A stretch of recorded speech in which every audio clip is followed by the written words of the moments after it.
কখনো এমন কিছু দেখেছেন যা দেখে হাসবেন না কাঁদবেন বুঝতে পারেন না?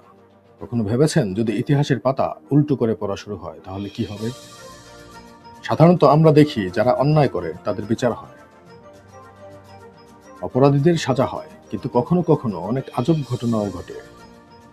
যারা সত্যের পক্ষে দাঁড়ায়, যারা দেশের জন্য লড়াই করে, যারা স্বাধীনতা এনে দিয়েছে, তাদেরকেই যদি কাঠগড়ায় দাঁড় করানো হয়, এটা দেখে আমার মনে হলো এটা তো অনেকটা এমন যেন একজন ডাক্তার রোগীকে সারিয়ে দিল, আর রোগী সুস্থ হয়েই উঠে ডাক্তারকে বলল তুমি অসুস্থ। যখন এই ধরনের জিনিস দেখি আমি কিন্তু মোটেও আপসেট হই না।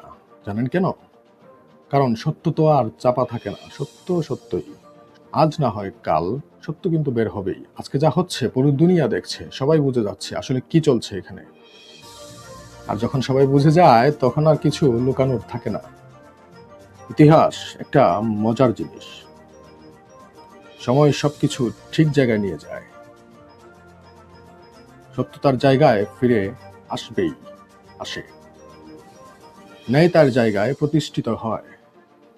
তাই আমি একদম চিল আছি, কারণ আমি জানি যারা সত্যিকারের দেশপ্রেমিক, যারা মানুষের কল্যাণে কাজ করে, তারা শেষ পর্যন্ত জিতবেই।